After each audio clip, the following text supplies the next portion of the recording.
Hello and welcome to My View from the Piano Bench. We do this on Wednesday evenings at 7 p.m. here on my Joel Holt's Notes YouTube channel, in addition to Piano for My Friends on Thursday evenings at 7 p.m. And if you're new, we started these, or I started these. I say we because I was doing this in conjunction with an organization at first, as live streams when the pandemic began, and then moved them over to my Facebook page, and then eventually my YouTube channel as preloaded video premieres. And we're still doing it, which is wonderful. If you do watch this regularly, not we, and you're inclined to consider dropping the tip jar on occasion, check out the link to the support page of my website. It's in the video description, and you'll find options there, including the Patreon option, which is another take on the tip jar, except that it's recurring monthly if you want to choose whatever you'd like, something small or whatever.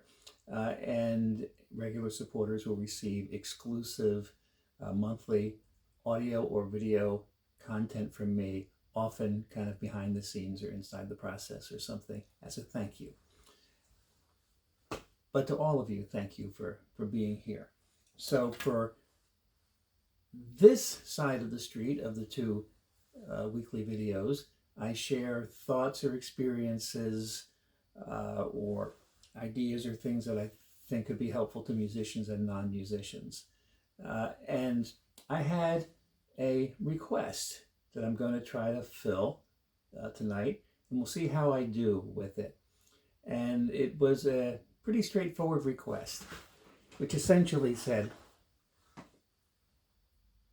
can you explain all that? Like, I'd like to know what's in these folders. I'd like to know what's going on here.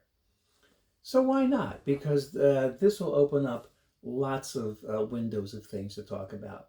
And I'm trying to get away from having structured notes and just go free form, but I did write down a few things just so I can stay slightly organized, because, well, that's its own form of organization. Some people have filing systems, some people have piling systems, as I say. This is perhaps a combination of both. So as you can imagine, just like a professor or philosopher or a preacher, is going to have a pretty large personal library of books. And a lot of times if you see them, or they have, their own sort of live stream or video thing or picture, the backdrop will be, the big wall of books, right? Well, as you can imagine, the musician has their big wall of music, or their giant piles all over the place. And this is a very small portion of, I can say very small portion of what I have, even though I have attempted to downsize over the years. And, successful downsizing right now is if I can keep, if I can get rid of as much as is coming in. I don't know if the whole volume is coming down yet, but I'm not really super forced to downsize yet. I'm just sort of preparing for the future, right? But over to my right is a larger pile, a shelf actually, but with much more than this, of things that I will also access. And then in the back room of the house is even a lot more, all in file cabinets. And it's not pretty. This is probably the prettiest of it. And the system, or the setup, is that what's out of reach and over there in my house is mostly things I've saved from before. I actually had a excuse me, a small retail music operation back when I was the food court pianist, or they called me the picnic pianist, at the Cherry Hill Mall in Cherry Hill, New Jersey, which started in the early or maybe mid 80s, 83 or 84. And in some form or another, it was full time at first, but then after a few years, it kind of became intermittent and seasonal. But all total, I did that for 11 years, right? And okay, this is going to be interesting because I forgot why I brought that up. Oh, because so when I had a presence in Cherry Hill, because thousands of people a day would come through for lunchtime in the food court, all the business people. It was a 1,000-seat food court, and it would turn over several times over the 2 hours I would play from noon to 2 every weekday. And even though my name wasn't promoted, it was still like the highest profile anonymous gig that you could have. And I got the features in the Philadelphia paper and the South Jersey paper and all that. So I took the leap and rented some space, small 150-foot little room, studio, with a shared bathroom with other offices. Yeah, I was an office, right? In an office building. And the owners of the building, I think, thought it was kind of novel. And because most of what I did there in terms of playing and some lessons was later in the day or after hours, nobody minded that I was there. The therapist was over my head, and some other business was there, and the real estate management things was behind the wall. And I was able to stock some music and not really have a retail operation where people came through all day, but more by appointment-ish, But the point is, I accumulated a lot of music because I stocked sheet music. And you know what I should have done? I should have thought about this. I should have brought out an old piece of sheet music that has the stamp, Joe Holt Piano Studio, 87 Crescent Road, Cherry Hill, New Jersey. And that would have been from late 80s, early 90s. And I still have that. So that's some of that too. And I've saved the music because over the years with piano students, although I don't do a lot of teaching now, particularly since I moved down to where I am, I still have a library of music, not really applicable pop tunes anymore. Yeah, that was interesting, trying to stock tunes that I thought, or music that I thought people would want, and I had to guess at sort of some of the pop tunes and stuff. So I made some funny choices, and people laugh when they see what I have. But there's a lot of music. That's the point. And that little detour was just a little FYI. So stuff that I'm not going to use routinely, or would just be a resource if I have to go find it for a student or somebody else over there. Stuff that I will occasionally use over here. And then I try to arrange this so it's what I can access while sitting at the piano. So most of the time I don't have to get up, except that I make a shelf out of up here. And it's actually kind of helpful because I can put my planning calendar up here, and if I get an idea, I can stand up and do that for a minute and sit back down. My house is my office at this point, although the IRS does not allow you to deduct your entire house as your office, but it kind of is. So there are a bunch of things over here, and they all have a different relationship to what I do, or a different piece of my pie, because my pie at this point has a lot of, well, I could say either a lot of slices or just a lot of nicks and grooves and funny designs written on the top, but actually there are a lot of slices in the pie, not necessarily cut cleanly or neatly. And one of the things in my life that's been more or less a constant in some form or another, and an important thing, and been with me from the very beginning, of gigging, from the very beginning of just playing piano, is church music. And I I came up in the church, and I was being, targeted as, when I was younger, the kid who's going to, when he gets a little older, become the organist of the church. And I was having none of that. And I didn't want to be the organist of the church. I played piano, right? And when I was, how old was I? Maybe 17 or so, had my driver's license. And there was this sort of clamor. It's like, you can do this. Well, maybe, but I'm not gonna. I'll do it if I just play piano. Yeah, but they had a nice Allen organ, and it's not that I didn't have somebody to do it, but it was, they wanted to bring somebody up from inside. And then one day, I guess I was 18, maybe 19. I just like stormed into the church, all grumpy, right? And it's like, all right, fine, let's look at this thing. And I opened the organ and I said, okay, what makes this thing go? On, click, pedals, what, honk. And I'm like, not having the best attitude, right? This is not where I plan to go. But this is the cool thing about, leaving it open, because I don't know where any of this is going to take me now. So bear with me.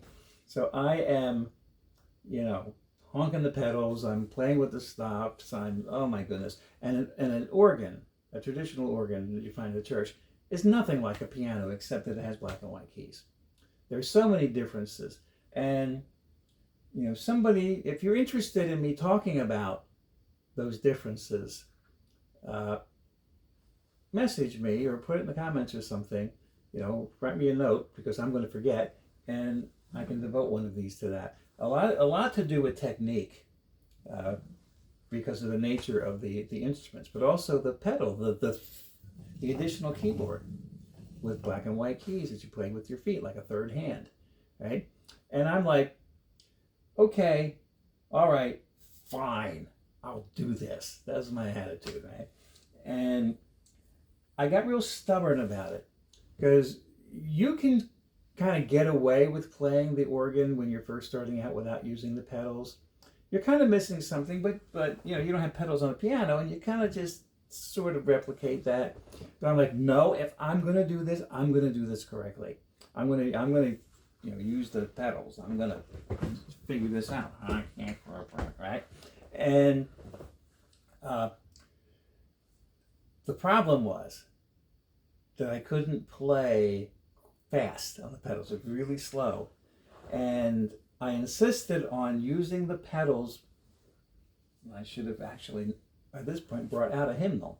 And this is the hymnal, which happens to be the one on top, in the church I came up with. The Old Trinity Hymnal, Great Commission's Publications. I came up in the Orthodox Presbyterian Church. No, that's not a Greek cult. And in any of these, hymnals, you have these 4-part chorale harmony here. And this is not piano organ music, by the way. This is choral music, vocal music, right, for singers. But you learn to accompany and interpret. And the bottom line, the bass line, is what you play with your feet. So typically you play the 2 notes in treble clef. You probably can't see this, but there are 2 notes up here, 4 parts. You play them with your right hand. You play the tenor line with your left hand. On the piano, you play the bass with your left hand as well, but you rely on the sustain pedal or damper pedal in order to connect the notes, especially in the bass line, but you don't have that in the organ. So you really kind of do need the foot pedal. But especially when it really jumped around, and there are no good examples of this here, a little bit here, some 8th notes in here moving around, I couldn't keep up with the tempo, so I slowed everything down. And I just played it wherever I could. And everybody, well, not everybody, people would complain, can you play it faster? It's kind of too slow to sing. I say, nope, not yet. I'm working on it. You wanted me to play, this is what you get. And I think when I actually started as the official organist of the church, I think I was 19, maybe still 18. But I know that the years that are assigned to it are 79 to 90, and my birthday's in May. I'm going to assume I was 18, actually, because yeah, this whole thing was going on. So it's probably before my 19th birthday. Uh, but eventually I did, get the tempo up, right? And then when I went back to college after dropping out for a couple of years, uh, and my last year and a half or so of lessons for my music major were transferred over to organ because they had a really nice pipe organ there. And an organ teacher who, last I checked, which was like 6 months ago, is still, now this was like in the 80s, right, that I had lessons with Dennis Elwell, and he is still the organist at Overbrook Presbyterian Church in Philadelphia. Yeah, at least he was 6 months ago.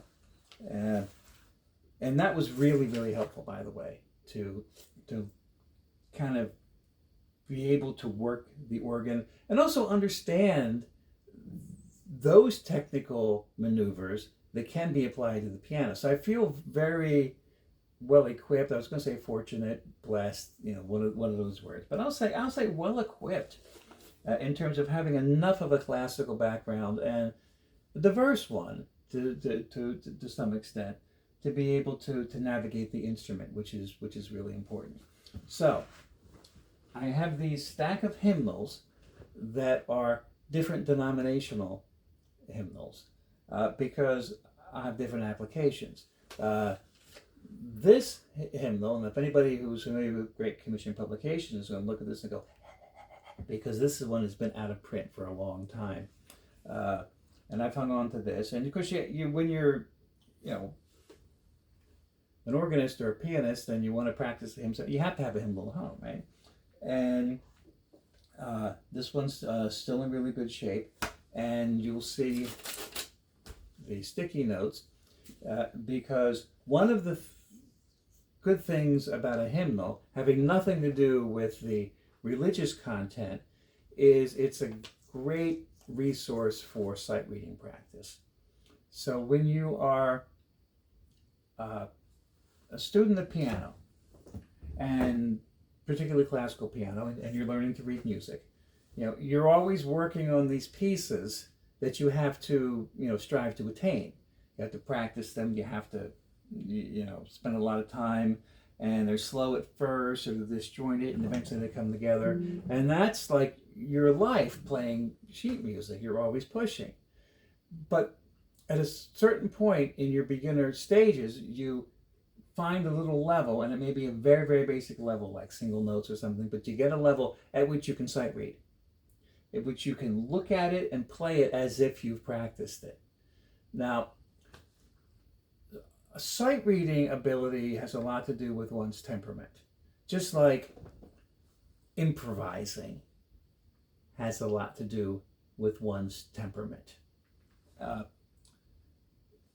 Speaking of my temperament, my brain that's always going realizes that I didn't give a title or topic for this. I usually announce what the topic is at the beginning, but I'm glad I didn't because I'm not. If I don't do what I thought I was going to do, I won't title it what I thought I was going to title it. Which I'll tell you what I thought I was going to title it: Chaos Out of Order. We'll see if I can get past the hymns. But this is actually an important thing to talk about, the sight reading practice. So my sight reading, in terms of the things in my skill sets, the thing I'm good at and things I'm bad at, it's my worst attribute. Because of just the particular focus that's required. My best attribute would be the ability to freely maneuver improvisationally, and just have a sense of freedom within the structure of what's going on, and because it's not thought driven, it's over here. But the other side of the street, which I really admire, is the kind of pianist or musician who can look at a complex piece of music that I couldn't even learn by practicing, hours and hours, because pulling music from paper is not my strong suit, and play it as if she's improvising it like I do, or he. I say she because I have this image in my head of Stephanie Lamont, who's a local musician. She's the assistant director and accompanist of the Chester River Chorale, which is our community choir here, which is much loved and does a lot of great stuff. And Stephanie is much loved. She's a wonderful classical pianist. And First Friday show last year, if you search Stephanie Lamont, Joe Holt, or First Friday with Joe Holt, you'll eventually see 2 videos of a show that she and I did together last year of like, how can a classical pianist and an improvising pianist play together? How does that work? And we put together a fun show if you want to watch it. And man, what she's known for, what she's, locally famous for, is her amazing sight reading ability. Oh my goodness, not me. But for like a run-of-the-mill piano student, or somebody like me in this case, a good exercise in sight reading is to open a hymnal. And you have these 4 notes, and so for me, I'd say the majority of hymns I can reasonably sight read. Some of them require me to work on them, which is why I like to get the hymns ahead of time. And by the way, that's where this hymnal comes into play. The Methodist hymnal. Or sometimes this alternative, different denomination Presbyterian hymnal. And there are a couple other denominational hymnals in here with different applications. But these 2, and primarily this, are what I use for the Vesper services at the Heron Point Retirement Community. Because I haven't had a church position since 2008, but in recent years I play the Vesper services or manage the subs if I can't be there on a Sunday afternoon, and it's kind of like my church gig, and it really does,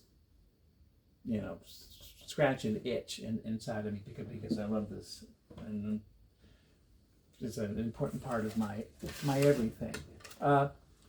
So sometimes I can read them straight, and if I can't, usually I can look at them and just know what to play appropriately and improvise on them, but in the bag that it works to be sung to still. And that's what I do primarily, but if some of them are actually a little crazy enough that I have to really play with them first, so I need to get the hymns ahead of time. So that Methodist hymnal is good to have, because chaplain usually sends me the hymns at least the day before. I'm like, okay, am I good with this, or do I want to transpose it? I can sort of plan, like, okay, I want to modulate up the last verse. Let me decide what to do. What are the lyrics? So there's a sensibility to that. So I just happened to open randomly to hymns 363, 364, 365 in the original Great Commission's publications, Trinity Hymnal. All right. And they are basically 3 different levels of hymns. So let me play this first one. None of them are really straightforward. I might flub, any of these. Oh, let me do this one.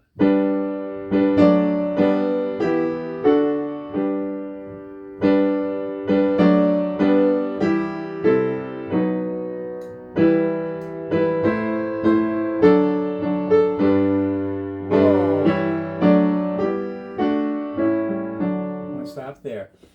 So I was careful to play exactly what was there, that the choir would sing. And that's typically what you would hear on piano in an old hymn kind of situation, right? These hymn tunes are often interchanged with different lyrics. So you could have a hymn tune like this, which for me at least is associated with "Come ye thankful people, come." But this is in the communion section, and that same tune has communion lyrics. "At the Lamb's high feast we sing, praise to our victorious King, who has washed us in the tide, flowing from his pierced side." This is a kind of King James hymnal-ish. And so there's that. Now, I probably should have finished it, but I played the first two lines. Now, that's more for the exercise of reading. So, because I'm kind of like morphed over to talking about actually playing the hymns in the service. But the use of the hymnal for any piano student is the sight reading practice. And to be able to look at it like I did, not having practiced it before, although I've seen this hymn, but when I play it, I typically don't read it straight. So this is still kind of sight reading practice. And I get used to thinking about all that. But if I were to play it,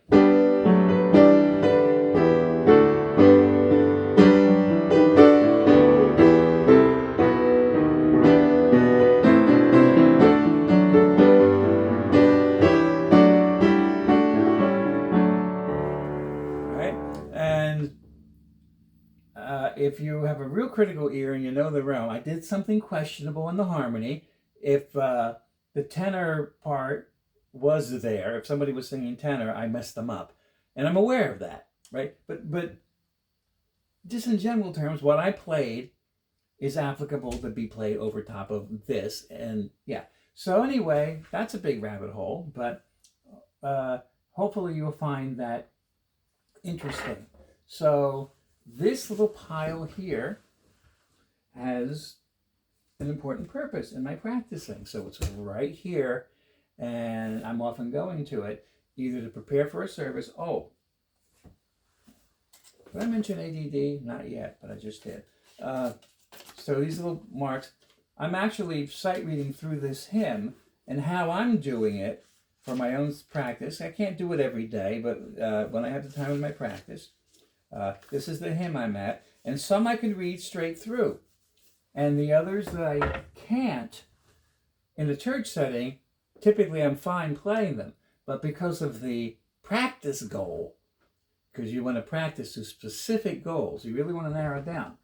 This is the one I'm at, and I don't know if I can play it super clean this time or not. Let's just see. Nope, I played wrong notes. You wouldn't know it, but...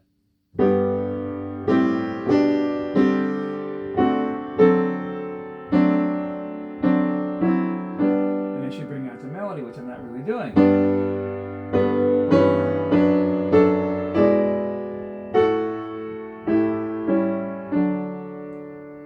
Now that's simple, right? Yeah. Beginner intermediate level. But white knuckle for me, because I'm like, I have to like actually look at all these four notes. But even though I don't know this hymn, that's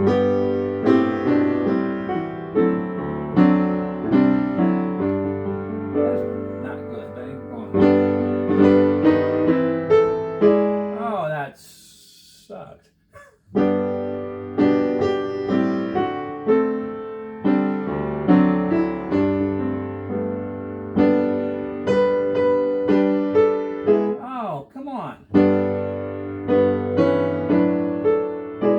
Yeah, there it is.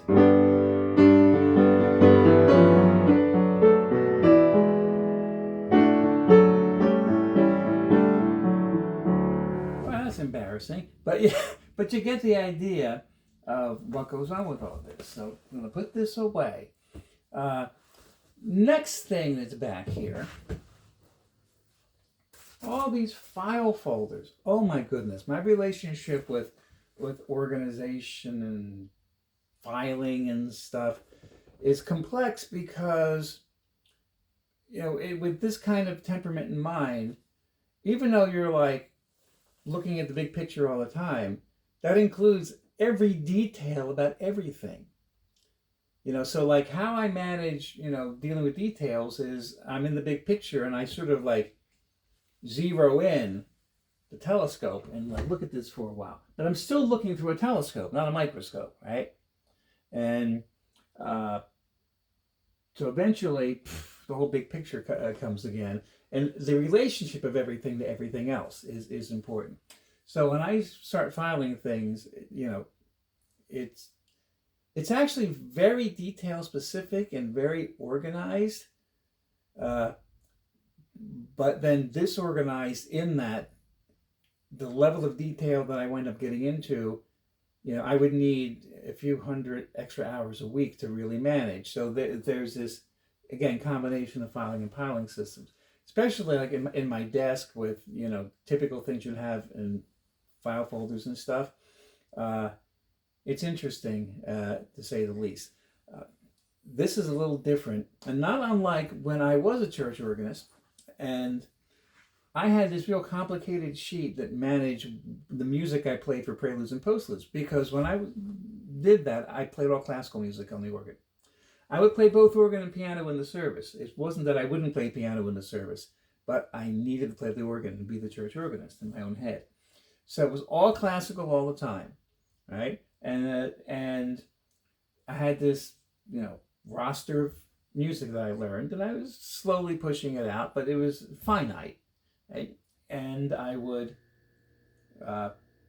write down what I played, and then when I played it, and then I'd have to wait so many months so I wouldn't repeat it again, and there was all these notations. So it was just like this, spreadsheets. I get dizzy when I look at a spreadsheet, but I kind of like create my own custom spreadsheet in a situation like that. So, and that's just to keep track of what I played for preludes and postludes. So these, with the exception of a few here that are actually practice folders, these and two similar piles over there are collaborative shows I've done.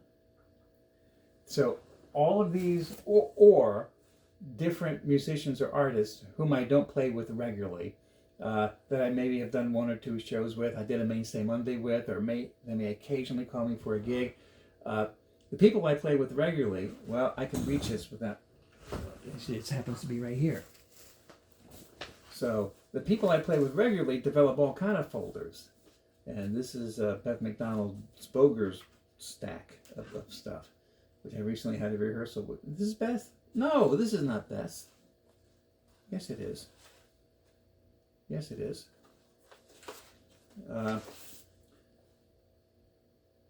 Yep, there it is. So, yeah, this is one person. Timber. I'll leave it sit there. So, this bottom pile are the ones that remain active, that could occur again, or somebody that might be on the roster to come back at the Mainstay. If you're not aware, the Mainstay Monday started in 2016.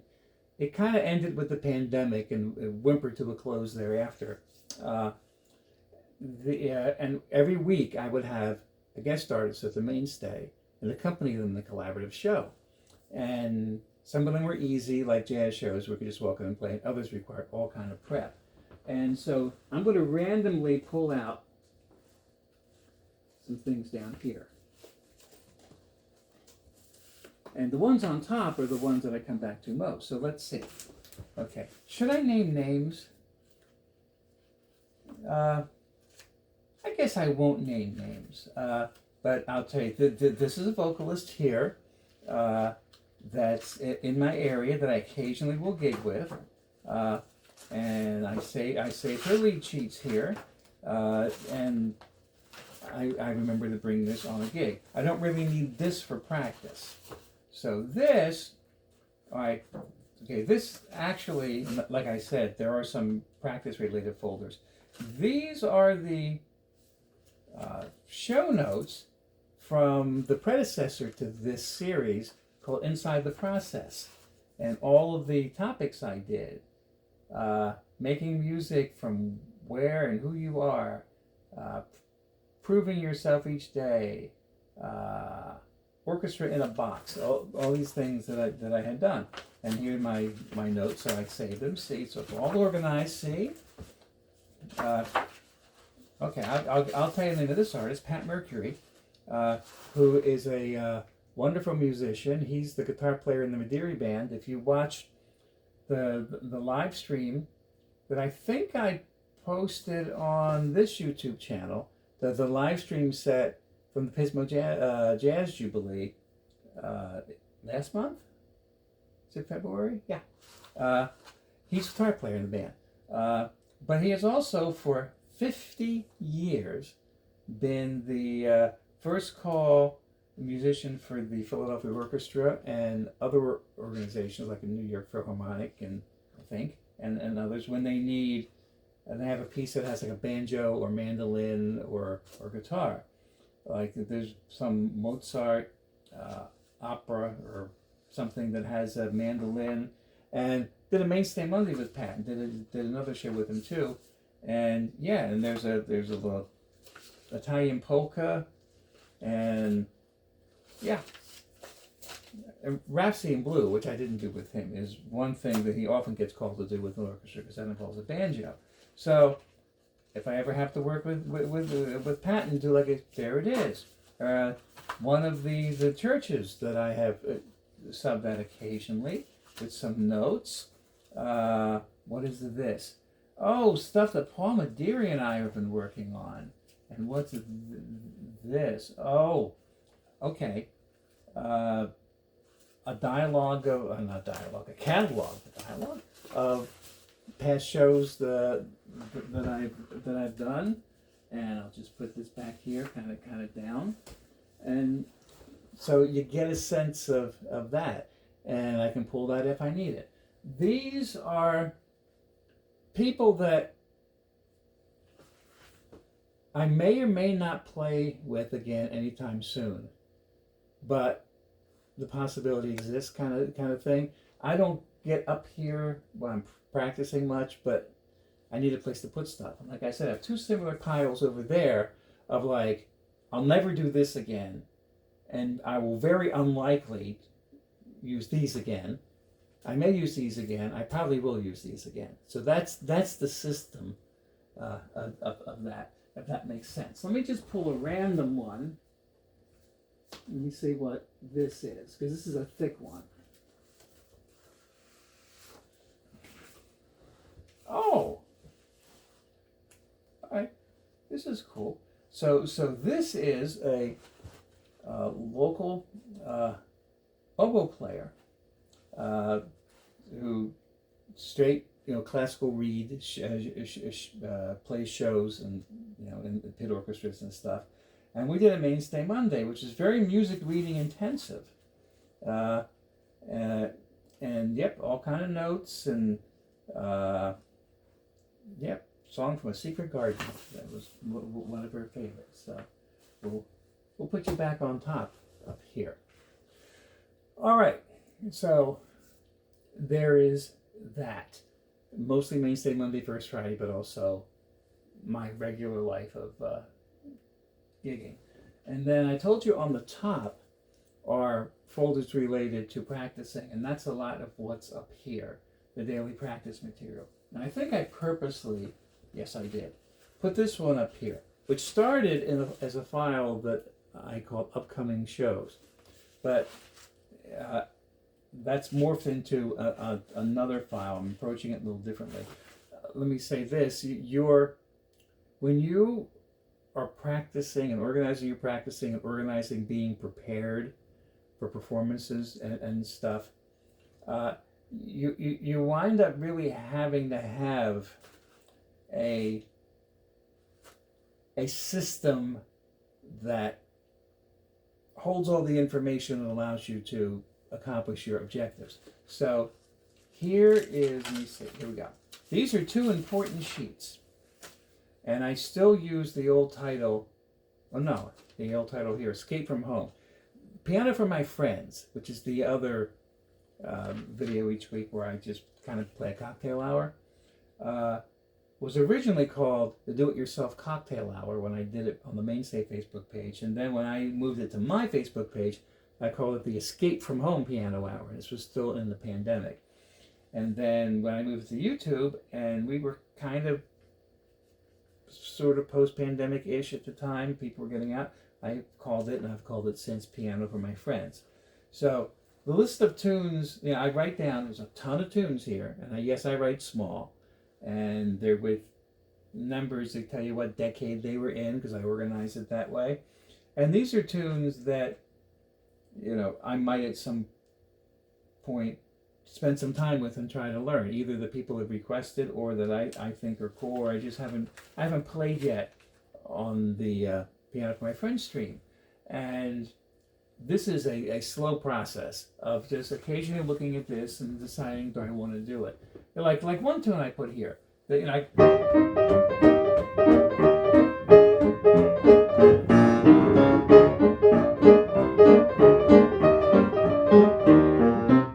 12th Street Rag. Yeah, but I don't want to play something until I spend time with it, you know, ideally, and get myself around it. You know, like if I'm on a gig and on a rare occasion, I could probably count on one hand how many times this happened.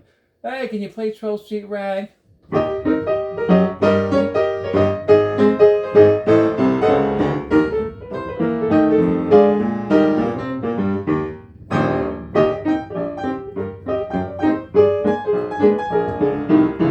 Right? But I don't, despite the fact that I just played it here, I don't want to commit to an archivable, you know, video. I want to, or if I were just doing like a show at the Mainstay and this was a part of it, no, I would want to spend more time with it. But there's stuff here I just don't know at all, or things that I'm trying to get myself around comfortably without having things in front of me, like Lush Life, which has never happened, and that's on this list. And then also other more pop related tunes. So it's a giant list, and it's going to stay a giant list, and a lot of these not get realized. But when I get an idea, it goes here. So at least it doesn't fly out into outer space and never to be seen again. Writing things down when your mind is active is really important. This is the more applicable one, and this in combination with my stay with the sheets that I use for on the back of this coming weeks for the Piano for My Friends. I organize stylistically, decade and stuff, and I try not to repeat anything for at least 6 months, sometimes a lot longer. Occasionally something slips through, but these are tunes that are not on the coming weeks. I have like 6 weeks ahead here. So, you know, I actually start planning a month from now what I'm going to play for Piano for My Friends and ideas, and it moves around, and then when I get closer to it, this week solidifies. Then these are a bunch of other tunes that I played before that I could repeat. I just haven't done it. Some of them I probably won't do. Others of them are just not really compelling. You know, like the Green Acres theme.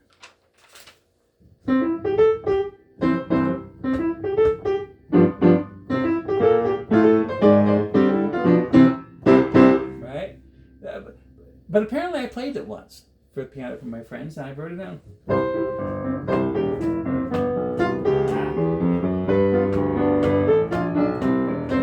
Of course, I got to remember what the melody is again, which is another thing. But I'm not planning to play it. Yeah, but apparently I played it once, and it was a long time ago because it was high on the list, and I've never had the desire to play it again. But who knows? Now that I brought it to my attention, you might hear it in Piano for My Friends.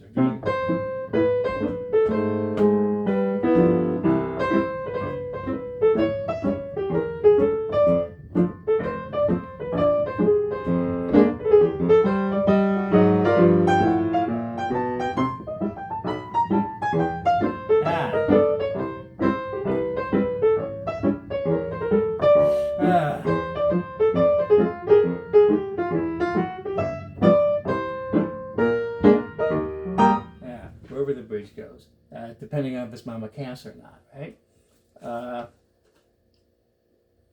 Is that the one? Yeah, I think it is. Back to the dating game.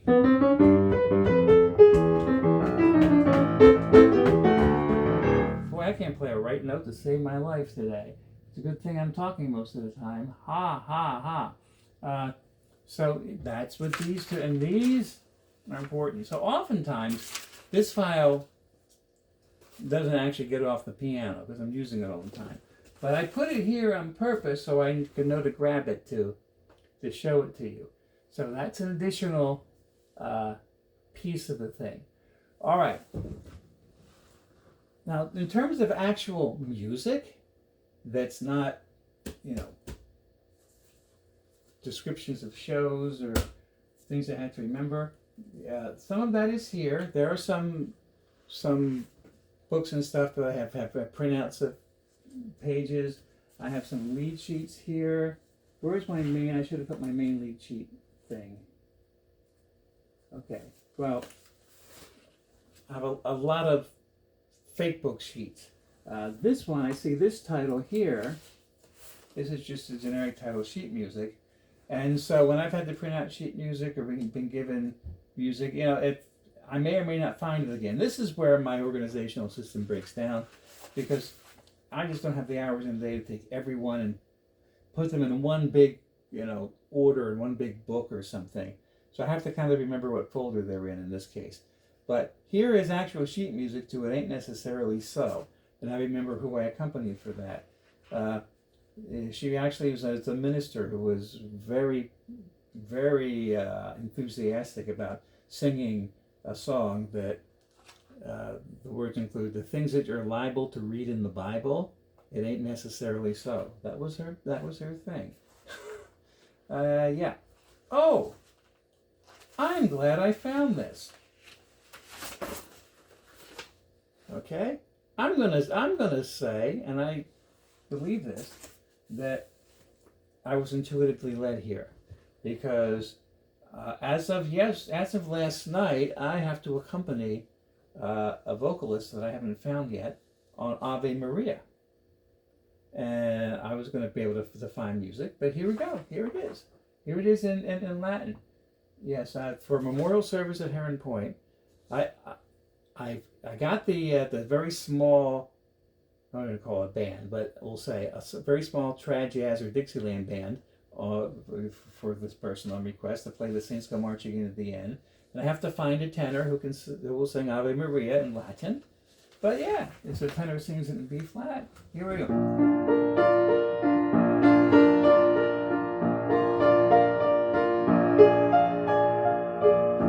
Yeah. And I could probably improvise that in my head, but this is good to have. This isn't even going back there. This is staying up here loose, so I can lose it temporarily, but then find it again. Piling system, right? But normal sort of sheet music.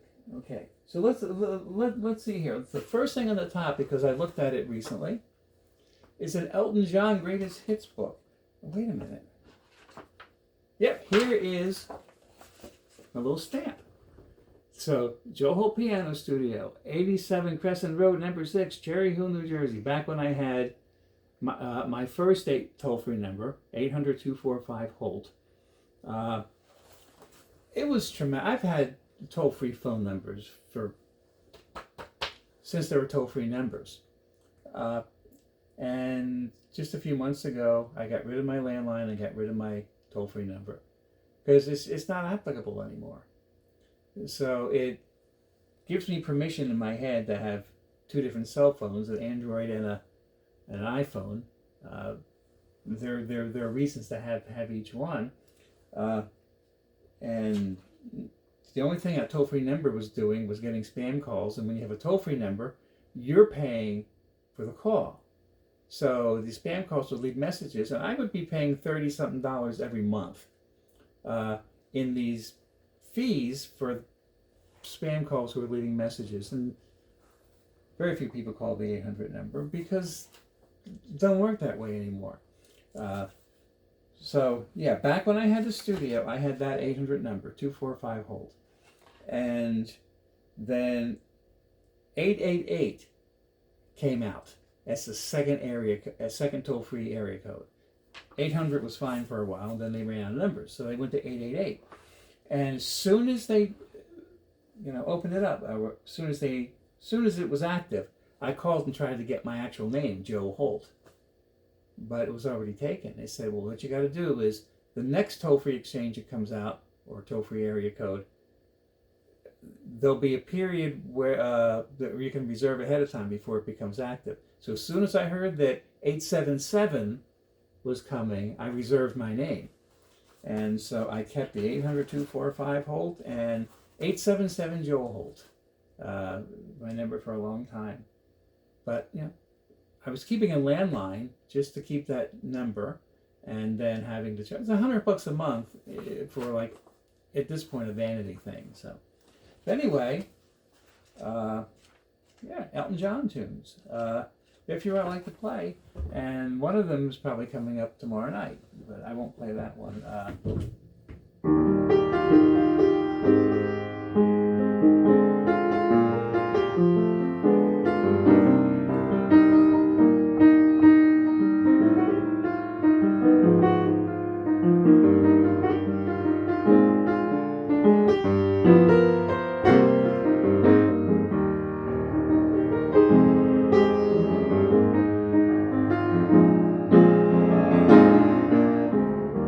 There you go.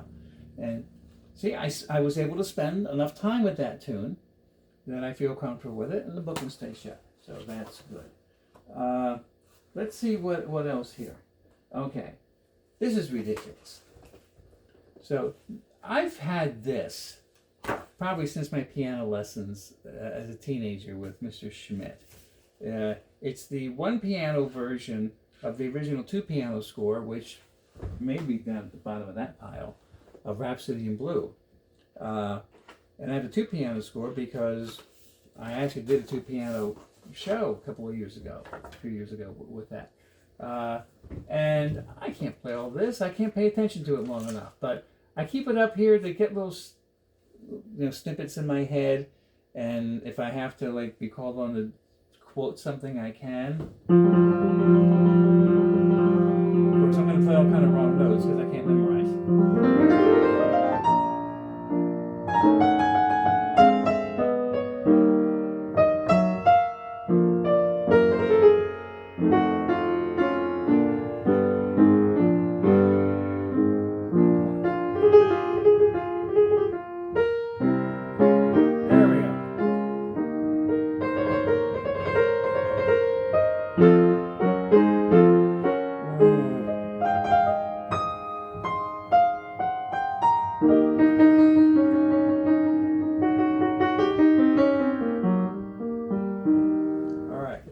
Now, a real classical musician could sight read that at least as well as I just played it.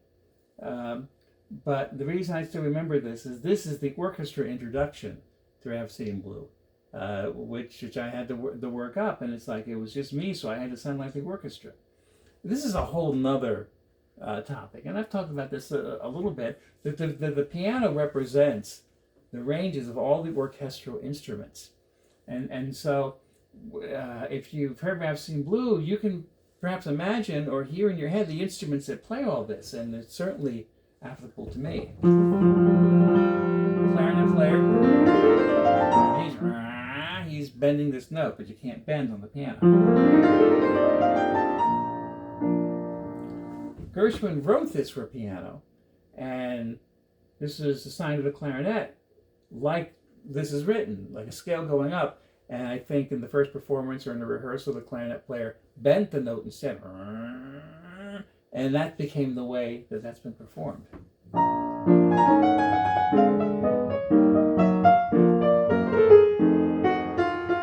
Horns, but the French horns, perhaps, or trombones. Another clarinet, I think. Horns. You notice I'm playing the horn softer, and I think it's the clarinet still doing the melody thing louder. And we get here. I messed that up. But the horn, like French horns, or whatever. So yeah, this is fun to do. It's gives me headaches, but it's fun to do. Let's see over here. All right, fake books. I'm going to talk about fake books, right? Another type of music, and that particular fake book, bit of controversy. Do I even have other classical? Oh, yeah, the Fats Waller transcriptions. I have all of the Scott Joplin rags. which was fun. My Broadway fake book's down here, and Art Tatum transcriptions will never get played, so it probably shouldn't be down there. There's a ton of fake books over there. So for musicians, there are two kinds of music depending on what side of the street you're on. There's like the Rhapsody in Blue I just played, or the Bach two-part inventions, which I try to play at least one of them every day. Usually never makes it off the top of the piano unless the piano gets tuned, you know. And I didn't get to practice much this morning, so this didn't get played this morning.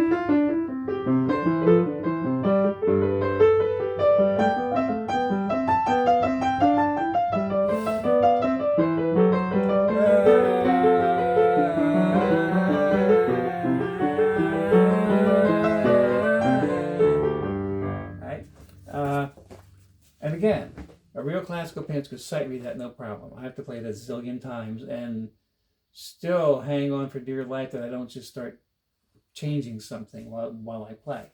But this is the music that most people think of when they think about sheet music. But what an improvising musician or a jazz musician will often use are lead sheets. Let's find. Well, I could do that one, but let's find an actual standard here.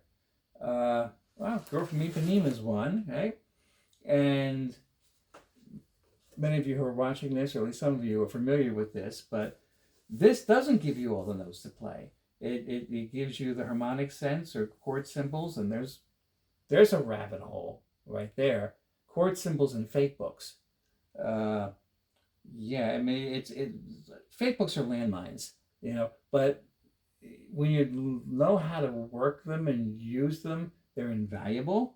But let's say I never play Girl from Ipanema. Now, lead sheets, I can sight read often better than I can actual music because this is more conceptual. So I have my F major 7 chord, it's just a line of the melody, but I know what to do to make it feel like a bossa nova.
And now the questions come, well, how are you going to know what to do? How are you going to know what to do? You know, and that's coming from a mindset that says that this is how music is played.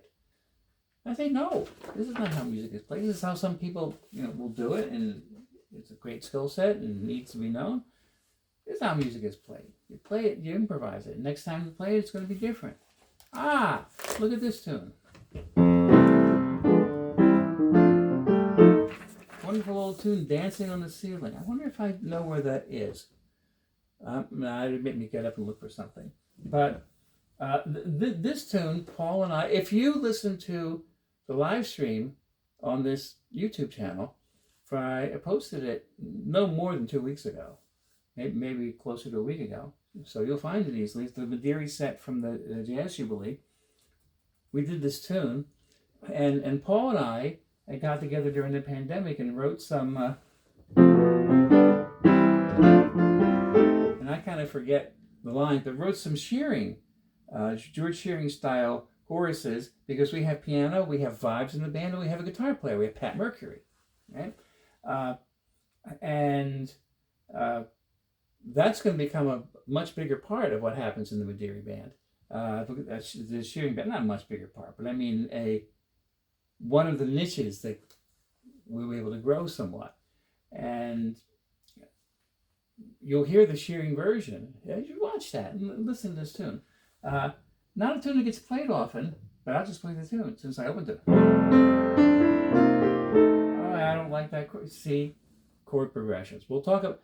Somebody remind me that I said this. Like, okay, if you're interested, I'll tell you what'll get my attention if you message me. I have meddled or fiddled around or experimented with all sorts of things over the years in terms of like business things, and a headache for musicians is how to interpret fake books and how to deal with chord changes that may or may not make sense. And so I toyed with starting a fake book editing service for musicians. Like, I'll come in and I'll make some notes in your fake book and make your fake book make more sense. And I had decided to call it Fix-A-Flat. I would have fix-a-flatted some of this, but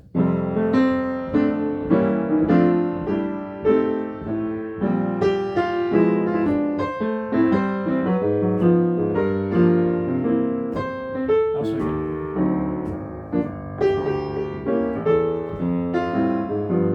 Really? That didn't seem right.